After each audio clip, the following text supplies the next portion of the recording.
tropeçaram na pedra de tropeço. E quem é a pedra de tropeço? É o Salvador, que salva pela graça e não por obras. Então aquilo que deveria se constituir no grande trunfo da salvação do povo de Israel, se constituiu em uma pedra de tropeço. Por quê? Porque tanto aquele povo de Israel, e na semana passada nós aplicamos isso, como nós hoje, nós temos muita dificuldade de acreditar que alguém faz algo por nós sem pedir nada em troca. Nós temos muita dificuldade de acreditar que uma coisa realmente é valiosa se ela não for conquistada por esforço. E então o que acontece? Uma salvação graciosa foi oferecida, mas Israel não acreditou. O Messias veio e habitou entre eles, mas eles não creram. E então Paulo está dizendo, essa rejeição e essa punição de Deus não é uma injustiça. Nós fizemos por merecer essa punição de Deus. Não somos rejeitados porque somos pobres coitados que receberam a ira de Deus, uma ira injusta. Muito pelo contrário, nós recebemos a ira justa de Deus porque Deus abriu um caminho de salvação com o sangue do próprio Filho e nós simplesmente ignoramos e tropeçamos nisso. Foi assim que nós encerramos o capítulo 9 na semana passada, falando sobre a rejeição de Israel. E hoje eu quero concluir esta posição de Paulo, né, e o tema hoje é ainda a rejeição de Israel, e agora a parte 2, falando desses primeiros 4 versículos do capítulo 10, em que Paulo continua explicando por que é que Israel rejeitou o Senhor, e isso serve de alerta para nós e nos ensina por que pessoas rejeitam a Cristo. Por que os homens rejeitam o Senhor Jesus? Homens pecadores e maus. Mesmo aqueles que são religiosos, muitos rejeitam o Senhor Jesus como o único Salvador. Por que os homens fazem isso? Essa pergunta que Paulo responde aqui, né? Alguém poderia dizer, ok Paulo, tudo bem, nós somos responsáveis porque nós rejeitamos e tropeçamos na pedra de tropeço. A pergunta é, por que nós tropeçamos? Por que nós não conseguimos aproveitar esse caminho de salvação? Por que nós não conseguimos aproveitar essa oferta da graça? O que aconteceu conosco? E Paulo responde isso do versículo 10 ao versículo 4. E depois ele vai continuar, né, falando sobre isso. Do verso 5 em diante, nós vamos ver isso. Ele vai falar que há um grave problema de não compreensão, né? E nós vamos começar a falar sobre isso hoje, mas ele vai continuar falando sobre isso. Depois, ainda no capítulo 10, ele vai falar que a salvação, ela não era exclusiva para os judeus, mas é para todas as nações, e o povo de Israel não se conformou com isso, e não gostou disso, e se rebelou contra esse Deus que salva pessoas que não sejam da nação de Israel. E o povo de Israel ficou indignado com Deus, porque esta graça, ela não só é para eles, mas é para os outros. Eles nem tão pouco receberam para si, quanto também não se contentam que outros recebam para si mesmos. E Paulo encerra o capítulo 10 dizendo, nenhum israelita pode reclamar de nada, porque eles tiveram muito mais informação e muito mais experiência com Deus que qualquer outra nação podia ter. E ainda assim eles rejeitaram. Mas vamos então a esses 4 versículos que são os versos de hoje para nós. Bom, Paulo começa aí o capítulo 10 mostrando a sua atitude para com aqueles irmãos judeus. Eram seus patrícios, porque Paulo também é judeu, e Paulo está se dirigindo, lembra sempre, ele está se dirigindo a uma igreja. Nessa igreja tem judeus convertidos ao cristianismo, portanto ele não está falando deles, né? Mas esses judeus convertidos ao cristianismo, todos eles tinham parentes que não eram convertidos ao cristianismo. E inclusive esses parentes não convertidos ao cristianismo, normalmente eles não só entregavam os convertidos para que esses fossem punidos, e alguns deles eram expulsos de suas cidades, alguns deles eram deserdados por seus pais, alguns deles perdiam seus comércios, perdiam seus trabalhos por causa da fé em Cristo Jesus. Então aqueles crentes judeus que estavam lá em Roma e que leriam esta carta, eles sabiam perfeitamente do que Paulo estava falando, que é essa realidade de rejeição por parte da maior parte da comunidade judaica em relação a Cristo Jesus e em relação a esta salvação. Então Paulo está falando com gente que entendia perfeitamente o que estava acontecendo. E possivelmente é isso que Paulo está fazendo, por quê? Porque alguns irmãos dessa igreja de Roma poderiam questionar Paulo, mas Paulo, por que que essa salvação não está funcionando para o meu pai, para minha mãe, para o meu tio, para minha tia, para o meu cunhado? Por que que eles estão se perdendo? Como é que pode? Deus está salvando gente da Grécia, Deus está salvando gente de Roma, Deus está salvando gente da Macedônia, e os próprios receptores da lei de Deus estão se perdendo. Então Paulo está respondendo, mas para que Paulo não perdesse a empatia, lembra que no início do capítulo 9, Paulo é extremamente empático com os judeus, dizendo, olha, eu sofro por causa da situação dos judeus, e eu mesmo oro e intercedo a Deus constantemente por eles, e se eu pudesse, eu mesmo me tornaria anátema para que eles fossem salvos. Paulo começa o capítulo 9 com essa declaração formal, enfática, e de empatia, mostrando, olha, eu não estou dizendo isso aqui porque eu quero espizinhar a memória dos judeus, eu quero espizinhar a história do meu povo. Não, não é isso. E quando Paulo começa o capítulo 10, ele faz a mesma coisa, mas olha como ele diz aqui, as duas primeiras frases no versículo 1 do capítulo 10. Irmãos, então, primeiro ele estabelece novamente essa conexão. Nós somos membros do mesmo corpo, como igreja, e nós somos membros também de uma mesma nação, de uma mesma raça. Nós temos a mesma história em comum. E ele diz, irmãos, a boa vontade do meu coração e a minha súplica a Deus a favor deles são para que sejam salvos. Então Paulo está dizendo, olha, o meu desejo mais profundo é que Israel fosse salvo, que todos os judeus sejam salvos. Essa é a minha expectativa e esse é o meu desejo. E nós vamos ver que Paulo vai voltar nisso no capítulo 11, onde ele vai falar sobre a grande expectativa que ele tem da salvação e da redenção do povo judeu, do povo de Israel, mediante, obviamente, o caminho que é o caminho tradicional, é arrependimento e fé em Cristo Jesus. Mas voltando aqui, no verso 1, ele declara que o desejo dele é que os seus irmãos fossem salvos, e ele diz que ele ora, não apenas desejo, mas ele ora pela salvação. Por quê? Porque eles estão perdidos. Veja só, eu não oro pela salvação de alguém que eu sei que está salvo. Então Paulo, na empatia dele, está dizendo, meus irmãos, eu clamo pelos nossos patrícios, porque eles estão perdidos. Ao mesmo tempo que Paulo está sendo empático e mostrando o quanto ele se importa, ele também está declarando a verdade. Se eu estou orando pela salvação dos judeus não convertidos a Cristo Jesus, é porque sem essa conversão a Cristo Jesus, todos eles estão perdidos. Sem Cristo não há remissão de pecados. Muito bem. Por quê? Porque Cristo é o único que derramou o sangue para pagamento dos nossos pecados. Mas não apenas isso. Ele ora pela salvação deles porque eles tropeçaram. Se nós voltarmos lá nos últimos 2 versículos aí do capítulo 9, 31 e 32 e 33, Paulo ora por eles, porque eles estão perdidos, porque eles tiveram uma grande oportunidade, a maior de todas as oportunidades, e eles tropeçaram na própria oportunidade. A porta que se abriu para eles se constituiu num tropeço. Cristo veio para os seus e os seus não o receberam. Imagine, Cristo pregou 3 anos para esses irmãos, e o que eles fizeram? Eles não ouviram o que Jesus disse. Vendo o que Jesus estava fazendo, eles não enxergaram o Filho de Deus, eles não enxergaram e não receberam o caminho de salvação pela graça. Nós acabamos de cantar aqui essa melodia tão linda no nosso hinário que diz, ouvi a doce voz de Cristo Salvador, me chamando para a redenção, porque foi Ele que me salvou, é pelo amor dEle. E o texto diz, e a música diz no seu refrão, fui ao meu Senhor, que me conquistou, me salvou. Ou seja, isso que é a história de cada um de nós, Paulo não podia dizer que é a história do seu povo, porque ele diz, olha, o povo foi chamado pela própria boca do Redentor, e eles tropeçaram na oferta de salvação. É por isso que eu oro por eles, porque eles estão perdidos, porque eles tropeçaram na própria salvação.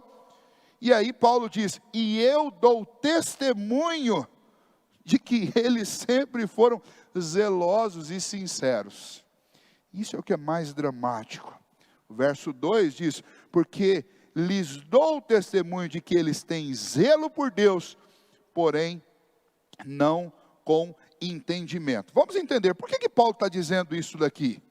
nessas primeiras declarações dele, explicando por que pessoas rejeitam a Deus e por que a nação de Israel tinha rejeitado a Cristo Jesus.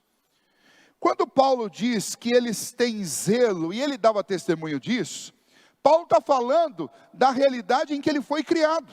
E é por isso que eu quis ler com vocês lá o livro de Atos, capítulo 22, do versículo 1 até o versículo 21. Vocês viram? Prestaram bem atenção no que nós lemos? Paulo está ali fazendo sua defesa diante de Agripa. E diante de vários judeus que lá estavam. E Paulo ele começa a defesa dele dizendo assim, olha, eu sou judeu. Eu nasci numa cidade de judeus.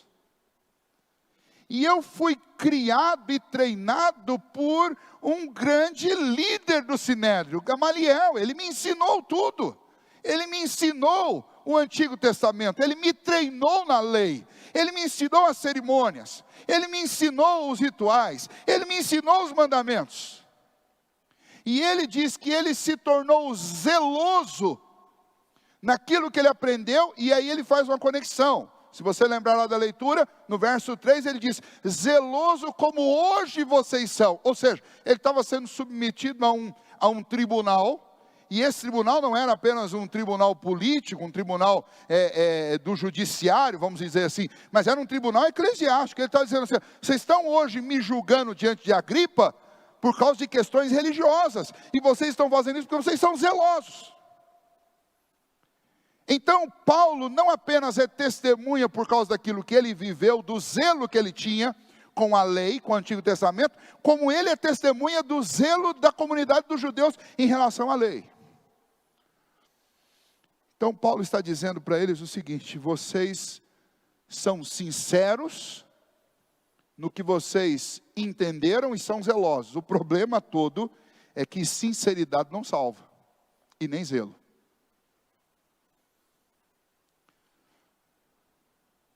A gente tem até que respirar bastante para falar isso, porque infelizmente a maior porcentagem de membros que estão dentro das igrejas evangélicas hoje, elas incorrem no mesmo erro que os israelitas incorreram.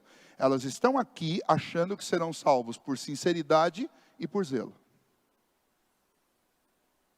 E não vão ser. Sinceridade e zelo não levam ninguém para o céu. Estes judeus do judaísmo, eles eram sinceros e zelosos. E pode ter certeza, muito mais zelosos do que nós cristãos do século 21.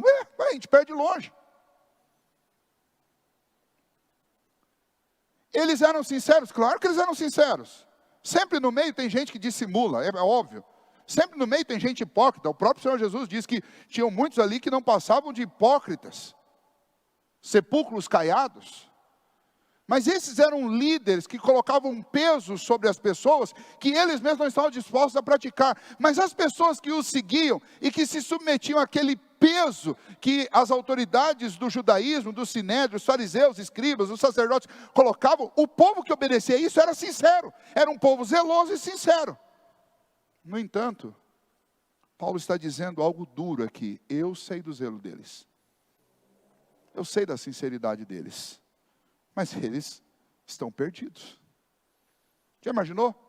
Em outras palavras, Paulo está dizendo, eu estou orando a Deus e pedindo pela salvação dos sinceros e dos zelosos. Basicamente isso. Uma vez alguém disse para mim assim, pastor, eu gosto muito daquela igreja lá, porque eu sinto sinceridade naquelas pessoas. Eu falo, isso é louvável na vida de qualquer pessoa. Sinceridade e zelo, mas não salva. Mas não adianta. Que esse nunca foi o caminho de salvação. Não foi no Antigo Testamento e não é no Novo. E é isso que Paulo está dizendo. A minha atitude para com estes irmãos que são sinceros e zelosos é de orar pela salvação deles. Por quê? Porque eles entenderam tudo errado. Eles têm sinceridade, eles têm zelo, mas não têm conhecimento da verdade. É isso que ele disse, se você observar, porque lhes dou testemunho de que eles têm zelo por Deus, porém não com entendimento. Ou seja, eles são sinceros e zelosos, mas eles não entenderam. E é muito triste quando isso acontece. Você tem sinceridade, zelo, dedicação, empenho, esforço, mas na direção errada. Não adianta. Porque todo esse esforço e todo este zelo vai levar você, de forma zelosa e sincera, para o inferno. E esse é o ponto. Os judeus tinham uma interpretação equivocada do Antigo Testamento. Eles estavam indo na direção errada. E veja só, esse povo recebeu as leis, esse povo recebeu todo um sistema de sacrifícios, e todo esse sistema de sacrifícios apontava para Cristo. Mas eles não fizeram essa leitura. E isso introduz para nós aqui, essa situação dos judeus, nos introduz aqui o segundo ponto. Primeiro mostra essa atitude de Paulo para com eles, que era a atitude de orar para que eles fossem salvos. Por quê? Porque eles estavam perdidos, porque tropeçaram, porque eles eram sinceros e zelosos, mas não com entendimento. Portanto, eles com sinceridade e zelo estavam caminhando para a sua perdição. E então Paulo nos apresenta aí a partir do verso 3, no verso 3 e 4, qual era o entendimento errado que eles tinham a respeito da salvação, o que os colocava numa situação de perdição, e de que apesar do zelo e da sinceridade, eles caminhavam para o inferno. Qual era o entendimento equivocado? O que eles erraram? O que eles entenderam errado? Veja aí, verso 3 e 4. Porquanto, desconhecendo a justiça de Deus, e procurando estabelecer a sua própria, não se sujeitaram à que vem de Deus. Qual que vem de Deus? A justiça que vem de Deus. Porque o fim da lei é Cristo para a justiça de todo aquele que crê. Então vamos lá, vamos entender aqui o que Paulo está nos ensinando. Primeiramente, qual era o entendimento errado deles? Eles não entenderam que Deus já havia estabelecido um meio de salvação, e este meio de salvação era pela fé no Messias. Mas eles não entenderam, é esse o erro deles, eles não entenderam, porquanto desconhecendo, ou seja, eles desconheceram o caminho que o Senhor tinha estabelecido. E por que Paulo não escreve, olha, eles não conheceram o caminho, e ao invés disso ele fala, eles desconheceram. Por quê? Porque o caminho foi revelado a eles. Foi revelado a eles, desde Gênesis 3, quando o Senhor disse a Adão e Eva que, através da semente da mulher, nasceria um que esmagaria a cabeça da serpente. Está anunciado um Salvador. Depois, quando o sistema sacrificial foi estabelecido que não há remissão de pecados sem derramamento de sangue. Depois as leis foram dadas, mas as leis não foram dadas como um caminho de salvação. As leis foram dadas para mostrar o quanto nós estamos distante na nossa justiça do próprio Deus. Mas eles pegaram as leis e ao invés de usá-las para olhar primeiro para si, reconhecer que nenhum deles passa pelo crivo da lei, e depois, através do sistema sacrificial, olhar para o que Deus faria através desse Redentor prometido desde Gênesis 3, ao invés de olharem para Cristo, eles pegaram aquela lei e eles olharam para si mesmos. Eles desconheceram a justiça que vem de Deus, que é através de um Messias, de um Salvador, e eles procuraram estabelecer a sua própria justiça. É o que Paulo diz. Porque desconhecendo a justiça de Deus e procurando estabelecer a sua própria justiça. Eles fizeram isso. Eles buscavam a salvação por meio de justiça própria. Ou seja, para que eles usavam toda a sinceridade e o zelo deles? Para tentar, por meios próprios, abrir um caminho para o céu. Veja, qual a diferença do que eles estavam fazendo para aquilo que as nações antigas, né? As nações bárbaras dos tempos de Abraão, por exemplo, faziam, ou dos tempos dos primeiros grandes impérios, como os babilônios, os sírios, os persas. Qual a diferença do que Israel estava fazendo para o que esse povo fazia quando esse povo construía zigurates, para tentar construir um edifício que tocasse ao céu? Aliás, o próprio povo de Deus imitou isso fazendo a Torre de Babel. E não pararam de fazer esse tipo de edificação e esse tipo de tentativa de construir uma ponte até Deus, começando daqui de baixo. Quando Deus disse para Abraão, e desde o princípio Deus disse que a ponte de reconciliação vinha dele para com o homem, não do homem para com ele. Ele toma a iniciativa, ele prometeu o Messias, ele prometeu o Redentor, ele deu uma lei que apontava para esse Redentor. Portanto, nunca foi pela justiça própria. Ah, pastor, mas eu aprendi que no Antigo Testamento o cara, para ser salvo, ele tinha que cumprir a lei. Não, você aprendeu errado. Você aprendeu errado. Esse foi o caminho que os judeus interpretaram, o seu caminho correto. Que eles tinham que cumprir tudo, porque pelo zelo e a sinceridade deles no cumprimento dos eles seriam salvos.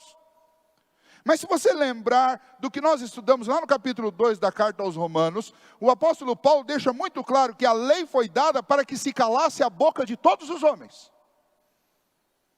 Foi para isso que a lei foi dada. Para que todos os homens entendam que eles não podem, por sua própria justiça, serem salvos. E aí Paulo está explicando, eu oro pelos meus irmãos, eu intercedo por eles, porque eles estão perdidos. Eles tropeçaram na graça, porque eles desconheceram o caminho. No zelo e na sinceridade deles, eles buscaram justiça própria, buscando a sua salvação através dessa justiça, e eles desconheceram o caminho de Deus da salvação. Na busca deles pela justiça própria, eles não se sujeitaram à justiça que vem de Deus. E aí é a ideia de não se sujeitaram a todos os métodos que Deus usou para revelar o Filho. E quando o Filho veio, eles não se sujeitaram ao próprio Filho. E agora, quando Paulo está pregando, eles não estão se sujeitando ao Evangelho.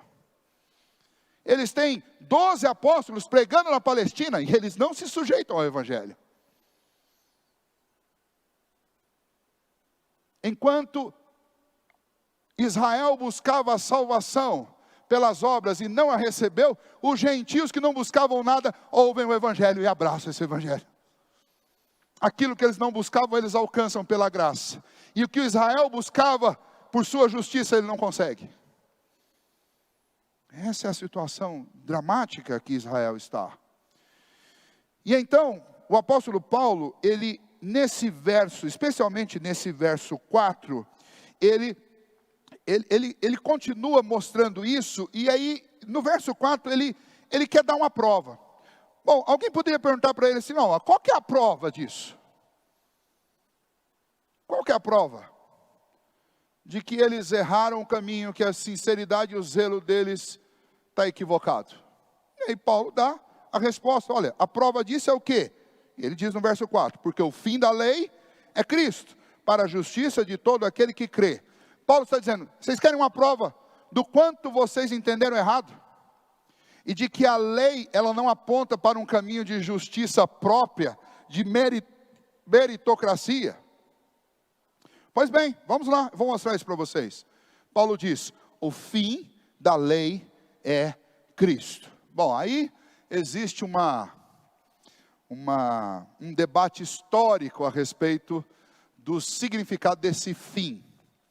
Para resumir esse debate para vocês, e esclarecer esse ponto aqui, que é a prova que Paulo está dando, essa palavra fim aí, na língua em que a Bíblia foi escrita, no grego, ela tem dois significados possíveis.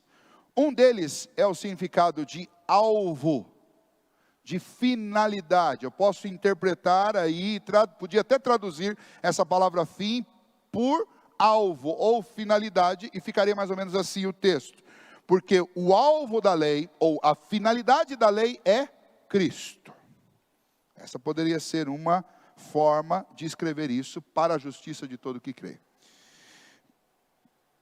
Quando eu uso esse significado, eu estou dizendo que a lei, ela foi dada com a finalidade de apontar para aquilo que Cristo fez, colocando Cristo como seu alvo, seu objetivo, mostrando que Cristo é aquele que de fato pode justificar o homem dos seus pecados, porque Ele é o único em quem essa lei se encaixa perfeitamente.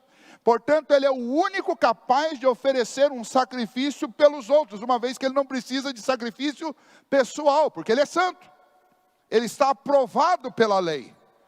Então somente alguém com sangue puro e santo pode oferecer-se a si mesmo em favor de alguém. Então a finalidade da lei nunca foi abrir um caminho de salvação para quem conseguisse cumpri-la.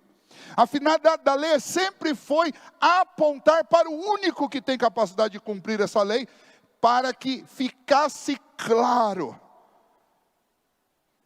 que os homens são pecadores e que somente um Deus justo, encarnado, pode salvar esses homens. A segunda interpretação possível para essa palavra fim que aí está, é término. Término. Fim, fim mesmo, vamos dizer assim. E aí você poderia traduzir isso aqui da seguinte maneira: porque o término da lei é Cristo para a justiça de todo aquele que crê. Bom, o significado seria então, que a lei, ela se encerra em Cristo, porque Cristo cumpre a lei. E quando ele cumpre a lei, ele encerra aquele sistema. E ao encerrar esse sistema, ele se constitui o próprio trunfo de justiça de todo aquele que crê nele. Ou seja, no frigir dos ovos, tanto uma palavra quanto a outra diz a mesma coisa. Que o objetivo da lei é Cristo, e que Cristo encerra a lei, porque a lei foi dada aos homens para que os homens se calassem em relação a si mesmos e olhassem para Cristo. Então a melhor interpretação, e existe, essa é a linha que os reformados adotam, é a interpretação que soma os dois significados e percebe quão grandioso e quão profundo é o Espírito Santo de Deus, inclusive ao inspirar os apóstolos na escrição do Novo Testamento. Porque esta palavra, ela tem os dois significados que consolidam o assunto. E então o que Paulo está dizendo, sabe qual é a prova que eles estão errados? Por quê?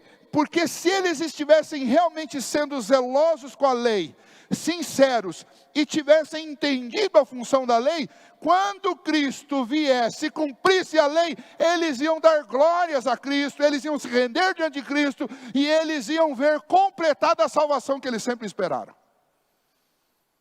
Mas eles entenderam esse negócio tão errado, que ao invés de olhar para Cristo, presunçosamente e orgulhosamente, eles olharam para si mesmos e dissimularam a respeito de si mesmos, achando-se realmente cumpridores da lei. E é interessante que quando nós pegamos o evangelho de Mateus, por exemplo, que é um evangelho escrito especialmente para um público de judeus, o evangelista Mateus faz questão de transcrever o sermão do monte de uma forma completa, como nenhum outro evangelista faz. E quando ele vai fazer isso, no capítulo 5 e 6, ele mostra Jesus interpretando os 7 mandamentos. E em cada um deles, Jesus começa provando que eles entenderam errado. E Jesus mostra qual que é o certo. Para mostrar o quê? Para mostrar, olha, vocês pensam que vocês são bons maridos? Porque vocês não se deitam fisicamente com outras mulheres? Que vocês não cometem adultério? Pois eu digo a vocês que só olhar para a mulher com intenção impura, você já adulterou com ela. Puxa vida. Ou seja, vocês não passam nesse mandamento. Ah, vocês pensam que vocês são bons servos de Deus e cumprem a segunda tábua da lei, porque vocês amam ao próximo? Aí Jesus vai dizer assim, olha, mas amar quem tem os mesmos gostos que você, amar quem tem a mesma quantidade de dinheiro que você, que tem a mesma capacidade intelectual que você, ou seja, amar os seus amigos é fácil. Os pagãos fazem isso. Jesus disse, agora vocês têm que amar os que perseguem vocês, os que são inimigos de vocês. Quero ver vocês amar, porque é isso que a Bíblia exige. E aí você percebe, puxa, mas aí no mandamento do amor eu também falho. E o Senhor começa a mostrar. Ah, vocês estão dizendo aí que por causa de adultério e por causa de rejeição é lícito conceder o divórcio? Ah, tá bom, mas Moisés deu carta de divórcio por causa da dureza do coração de vocês. Porque quando Deus uniu homem e mulher, era para serem os dois uma só carne, e essa união é indissolúvel. E Jesus mostra para eles, ó, esse caminho que nós estamos usando aí é um caminho que contradiz aquilo que a palavra de Deus estabelece. Ou seja, Nenhum deles e nenhum de nós passa em nenhum mandamento. Então Paulo está dizendo assim, olha, não adianta vocês terem essa sinceridade, esse zelo, se o entendimento a respeito da lei está equivocado. Não é que eu vou abandonar a lei e vou largar assim, olha, eu não vou usar nenhum desses limites aí para a minha vida, vou viver do jeito que eu quero viver. Não, não é esse o ponto. O que você precisa entender é que a lei não foi dada como caminho de salvação, mas ela foi dada como uma placa que aponta o caminho do Salvador. Ela deve funcionar como um balizador para a minha vida, para que eu seja parecido com o meu Redentor, com o Messias. Porque esse é o mandamento que ele me dá. Ser semelhante a ele. Quando ele vai resumir qual é o mandamento, ele diz, ama a Deus sobre todas as coisas e ama ao próximo como a ti mesmo. Mas quando ele vai renovar o mandamento, lá no capítulo 13 do Evangelho de João, ele diz, amai-vos uns aos outros como eu vos amei. Ou seja, a lei, ela aponta para Cristo, e ao obedecer à lei, a intenção do meu coração é ser parecido com o meu Messias. Porque essa lei toda, ela está fora do meu alcance, em termos de justiça pessoal. Mas ele alcança, e pelo alcance dele, eu sou abençoado. E aí, então Paulo está dizendo, esta é a prova de que eles estão perdidos. Porque se eles tivessem entendido a lei, eles viriam a Cristo. Como eles não vieram a Cristo, eles podem ser sinceros e podem ser zelosos, mas eles não entenderam. Ou seja, é aquele camarada que é sincero e zeloso, mas ele depositou a sinceridade e o zelo dele no lugar errado. E por causa de ter depositado no lugar errado, toda a existência dele está tristemente fadada à condenação eterna. Então veja, por que pessoas rejeitam a Cristo? Muitas porque têm a falsa impressão de que estão fazendo tudo certo, de que são zelosas e que não precisam de mais nada. Por que muitas pessoas rejeitam a Cristo? Porque elas acreditam de verdade, com sinceridade, que elas podem e devem seguir pelo caminho da religião, porque elas são capazes. E se alguma coisa der errado, daí elas vão pedir uma ajuda para Cristo, mas só para complementar alguma coisinha ali que ele não deu conta de fazer. O judaísmo antigo, ele continua a existir nas religiões modernas. Só mudou de nome, mas ele está aí. Pastor, mas como é isso? Como é que eu posso conceber uma salvação que não depende do que eu faço? Isso é o Evangelho. Isso é Cristo. Nunca dependeu e não vai depender. Porque se depender de você, você está frito. 3 lições que eu posso aprender, 4 lições, melhor dizendo, que eu posso aprender com esse texto, para nós aplicarmos em nossa vida. Primeiro, a nossa atitude em relação a todos os homens devem ser a mesma de Paulo. Nós devemos ter boa vontade com as pessoas e orar por elas, pela salvação delas. Não é porque eu estou numa igreja que tem o privilégio de estudar e de ter boa teologia e de saber a respeito da doutrina da eleição, por exemplo, que eu posso me dar o direito de começar a classificar as pessoas. Aquele ali tem cara de salvo, né? Vamos investir ali que esse daí tem cara de crente, só está voltando a vir para a igreja para ser crente. É quase um crente. Aí já tem um outro, esse daí não tem jeito, esquece. Isso é problema. Ou na família, a gente começa, toda família tem uma ovelha perdida. Isso aí nem adianta, pastor, isso aí. Só a misericórdia de Deus. Existe alguém que não é só pela misericórdia de Deus? A gente fala algumas coisas assim que não são inconcebíveis. Mas pastor, aquele lá, pastor, só pela misericórdia de Deus. Mas veja, todos nós só somos salvos por causa da misericórdia de Deus. Nenhum de nós merece coisa alguma. Mas se Cristo já te alcançou, e se Ele já abriu o seu entendimento, e abriu os seus olhos, louve a Deus por isso, mas não menospreze os outros que ainda não tiveram essa graça. Do mesmo jeito que Paulo, com tanto esclarecimento, ele chega e diz: eu estou orando por vocês, meus irmãos. Ou no capítulo 9, eu mesmo preferia me perder, ser perdido, para que vocês fossem salvos. Ou seja, tamanho comprometimento que Paulo tinha com aquele povo, e o desejo sincero dele que eles fossem salvos. Essa atitude que nós precisamos imitar. O fato de eu já ser um cristão, convertido a Cristo Jesus, ter a minha dependência total de Cristo, saber que os méritos não salvam, mas é só Cristo, e tirar um peso das minhas costas, tirar a culpa do meu coração, me sentir leve, livre, nos braços amorosos do Senhor, isso não deve significar algo que deve me tornar orgulhoso e arrogante, porque o meu orgulho e a minha arrogância anulam o que eu digo a respeito de Cristo. Então o meu chamado, o chamado de Paulo para o nosso coração, é de amarmos e de orarmos pelas pessoas, incansavelmente. Pastor, mas eu venho pregando para aquele sujeito faz 20 anos, oro por ele há 20 anos, quando é que eu posso parar? O dia que você morrer.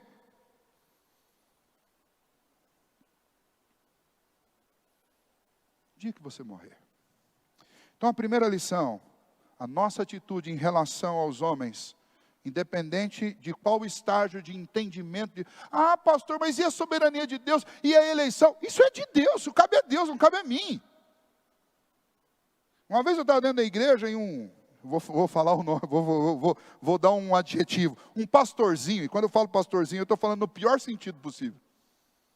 Dentro da nossa denominação, por exemplo, um pastorzinho está dizendo assim: olha, vocês precisam, para jovens, vocês precisam eleger as pessoas, as companhias de vocês, as pessoas para quem vocês vão falar de Cristo, porque afinal de contas nós aprendemos sobre a eleição com Deus. Se Deus elegeu, nós temos que eleger também. Eu estava numa galeria, se eu pudesse voar lá de cima, eu voava. Então peraí, então você está, primeira ousadia, se colocou na mesma posição de Deus. Segunda ousadia, a ousadia de entender errado e levar outras pessoas a entender errado também. Porque nenhum de nós pode eleger pessoas. Primeiro, porque nós não criamos ninguém. A gente até tem filhos, mas pela misericórdia de Deus. Mas nós não formamos ninguém do pó da terra para decidir o futuro dessas pessoas. Segundo, nós todos somos salvos não por mérito, e sim por graça. Quem somos nós para ficar emitindo juízo sobre os outros? Terceiro, nós temos uma ordem clara de Jesus: ide por todo mundo, pregai o evangelho a quantas criaturas? A todas. Eu não posso selecionar. Quarto, eu tenho um mandamento de Jesus: amai-vos uns aos outros como eu vos amei. Como é que Jesus nos amou? Jesus fez acepção de pessoas em algum dos momentos que ele estava encarnado? Não. Muito pelo contrário. Nos últimos minutos de vida dele, um ladrão pediu por socorro, pediu para que ele se lembrasse. E o que ele respondeu para o ladrão? Hoje mesmo estarás comigo no paraíso. O que o ladrão fez para merecer a salvação? Ele apenas se rendeu a Cristo. E se rendeu no último instante de vida dele. Mas qual o ato que ele pudesse colocar na conta dele? O único ato que ele teve também é um presente de Deus. Ele depositou fé em Cristo. E essa fé, nós aprendemos lá em Efésios capítulo 2, é um dom de Deus. Quem depositou aquela fé no coração dele foi o Espírito Santo de Deus e o fez crer. Agora, se dependesse da religião dizer quem lá na cena da crucificação vai ser salvo, a gente podia pensar em algum líder religioso, né? Anás, Caifás. Mas a gente ia pensar no ladrão da cruz? Não ia pensar. Porque a nossa atitude, muitas vezes, é uma atitude de repulsa. E a gente ainda vem querer usar a doutrina da eleição como justificativa para isso. Ora, nenhum de nós tem uma lista de quem é e quem não é. Graças a Deus. Por isso nós temos um mandamento, e o mandamento é de nos amarmos uns aos outros, e de pregarmos o evangelho para toda criatura, de intercedermos por todos os homens, e nós temos que fazer isso. Segunda lição, cuidado com a justiça própria, porque a justiça própria nos cega para o verdadeiro caminho. E olha como isso é triste, veja só. Judeus e gentios ouvindo o evangelho. Quem recebia com simpatia o evangelho? Os pagãos. Mas não deveria ser o contrário? O cara que conhece mais do Antigo Testamento, não deveria ser mais fácil para ele receber? Não. Porque o evangelho, porque todas as leis, as profecias não eram suficientes? Não, não é por causa disso. É porque eles estavam cheios de justiça própria. A justiça própria cega você. Seja no cenário da religião, ou seja em qualquer outro cenário. Sabe qual é o pior funcionário que você tem na empresa? É aquele que acha que faz tudo certo. Porque esse cara não vai melhorar. Sabe qual é o funcionário que vai melhorar? É aquele que está sempre preocupado se ele está fazendo alguma coisa errada. Esse daí vai procurar onde estão as falhas, ele vai ouvir conselhos, ele vai aceitar ser repreendido. Esse cresce. Porque a justiça própria é uma desgraça em qualquer ambiente. Dentro de um relacionamento conjugal, qual é o pior papel? É o papel desempenhado por aquele que tem justiça própria, que acha que ele está sempre certo e o outro é que está errado. Essa é a pessoa que vai chegar e vai falar assim, olha, o meu esposo ou a minha esposa não presta por causa disso, por causa daquilo outro, e não consegue enxergar que o problema é dele. Também. Ou seja, justiça própria ela não presta em lugar nenhum, porque ela te cega. Ela faz você se achar melhor do que todo mundo. Terceira lição. Aliás, aqui ainda, né? Cuidado com a justiça própria, ela te segue, você não enxerga o caminho de salvação. E o caminho de salvação, ele não vem de você, ele vem de Deus. É por isso que o evangelho, ele é escândalo para os que se perdem. Por quê? Porque o cara que está se perdendo, ele está se perdendo achando que ele está fazendo tudo certo. E aí quando ele vê um ladrão da cruz recebendo uma frase dessa de Jesus, hoje mesmo estarás comigo no paraíso, o religioso ele se escandaliza e fala, não tem como ele ser o Salvador. O Salvador saberia que esse homem é um pecador e que ele não pode ir para o céu. Percebe como a graça, ela é escândalo para o cara que está com o coração cheio de justiça própria. Ele não suporta imaginar que alguém que não está fazendo as mesmas coisas que ele vai ser salvo sem fazer nada. Cuidado com a justiça própria. Terceiro, salvação por obras e salvação pela graça são autoexcludentes. Aí tem duas palavrinhas que você pode guardar. Monergismo e sinergismo. Essas duas palavras têm a ver com a doutrina da salvação. O sinergista é o cara que acha que ele faz 50% e Jesus faz os outros 50%. Ou ele faz 80%, Jesus faz os outros 20%. Ou o contrário, ele faz 20%, Jesus faz 80%, e você fala, aí eu acertei, né? Eu faço só 20%, Jesus faz a maior parte, ele é o Filho de Deus, eu sou o homem. O nome disso é sinergismo. Você não encontra base bíblica para isso. Porque o homem nem sequer busca a Deus sem a interferência de Deus. Jesus disse, eu vos enviarei o Consolador, o Espírito. Ele convencerá o homem. Quais são as obras do Espírito Santo no coração do homem? Convence o homem do pecado, da justiça e do juízo. Guia-os em toda a verdade. Selo de Deus no meu coração. Poder capacitador para eu poder servir, amar, suportar uns aos outros. Tudo obra do Espírito Santo. De crer a Cristo, a ser um bom servo, um servo dedicado, tudo isso é obra do Espírito Santo. Ou seja, qual é a minha parte? Qual é a minha parte na obra da salvação? Nenhuma. A minha parte é a parte de seu aniversariante, que recebe o presente. Nem aniversariante, porque o aniversariante paga o salgadinho, o refrigerante e o bolo. Nem isso. Totalmente a reboque. Por isso que Paulo fala que nós somos conquistados por Cristo, para sermos salvos. O monergismo, que é outra palavra, é a palavra que crê que a salvação, ela é exclusivamente uma obra da Trindade. O Pai, o Filho e o Espírito Santo. Qual é a minha parte na salvação? Eu sou o alvo dessa graça. ela não tem parte. Quarta e última lição para o nosso coração. Salvação plena e perfeita, guarde isso, somente por meio de Jesus Cristo. É dele que você precisa.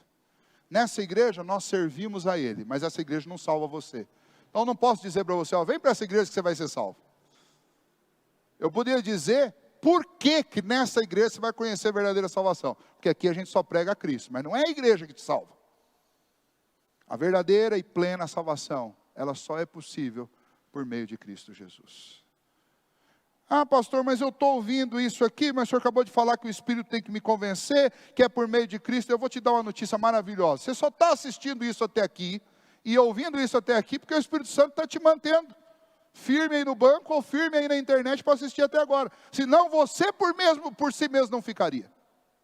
Hoje eu ouvi uma pessoa falando assim, pastor, adolescente não aguenta vídeo de 2 minutos, quanto mais uma pregação de 1 hora. Mas se aguentar 1 hora, é porque o Espírito Santo está trabalhando no seu coração. É nada, pastor, minha mãe e meu pai que estão me obrigando. O Espírito Santo está trabalhando no seu coração. Inclusive movendo o coração do seu pai e da sua mãe a te obrigar a fazer isso. Deus está falando. Nós temos que crer e confiar nisso. Não deixe que a sua culpa, o seu medo, as suas dúvidas, ou a sua justiça pessoal que você acha que tem, ou a justiça pessoal que você acha que não tem, te afaste dessa salvação. É um presente de Deus. As pessoas rejeitam a Cristo quando elas tomam um caminho errado. E um desses caminhos errados é a justiça própria. Não entre por esse caminho. Jesus é o único que concede plena e perfeita salvação a nós. Ele é o caminho, a verdade e a vida. E ninguém vai ao Pai se não for por meio de Jesus. Israel fracassou, porque Israel entendeu tudo errado. Não entenda errado, meu querido irmão. Se aproveite de cada um dos conselhos e das mensagens do Senhor que você tem recebido nesse tempo. Feche os olhos, vamos orar.